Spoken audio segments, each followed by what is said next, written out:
കുവൈറ്റിലെ ജലീബ് അൽ ഷുയൂഖിൽ സുരക്ഷാ പരിശോധന വീണ്ടും ശക്തമാക്കി. 1253 പേരെ അറസ്റ്റ് ചെയ്തു. വിവിധ സർക്കാർ ഏജൻസികളെ ഏകോപിപ്പിച്ചുകൊണ്ടാണ് പരിശോധനകൾ പുരോഗമിക്കുന്നത്.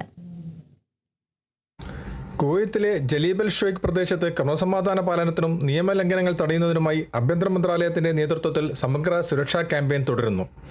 ഒന്നാം ഉപപ്രധാനമന്ത്രിയും ആഭ്യന്തരമന്ത്രിയുമായ Sheikh Fahad Yousef Saud Al സബയുടെ നിർദ്ദേശപ്രകാരം ആഭ്യന്തര മന്ത്രാലയം under secretary major general Abdul Wahab Ahmed Al വുഹൈബിന്റെ നേതൃത്വത്തിലാണ് വിവിധ സർക്കാർ ഏജൻസികളെ ഏകോപിപ്പിച്ചുകൊണ്ട് പരിശോധനകൾ പുരോഗമിക്കുന്നത്.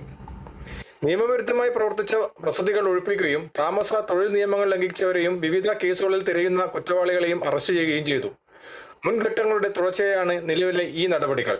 ഒഴിപ്പിച്ച കെട്ടിടങ്ങൾ വീണ്ടും അനധികൃതമായി കൈവശപ്പെടുത്തുന്നത് തടയാൻ ഫീൽഡ് ടീമുകൾ പ്രദേശത്ത് കടുത്ത നിരീക്ഷണം ഏർപ്പെടുത്തിയിട്ടുണ്ട്. നിയമ ലംഘകർക്കെതിരെ കർശന നിയമ നടപടികൾ സ്വീകരിക്കുന്നതും പൊതുജനങ്ങളുടെ ജീവിത നിലവാരം ഉയർത്തുന്നതിനും സുരക്ഷ ഉറപ്പാക്കുന്നതിനുമായി ഈ ക്യാമ്പയിൻ മറ്റ് പ്രദേശങ്ങളിലേക്ക് വ്യാപിപ്പിക്കുമെന്നും ആഭ്യന്തര മന്ത്രാലയം വ്യക്തമാക്കി.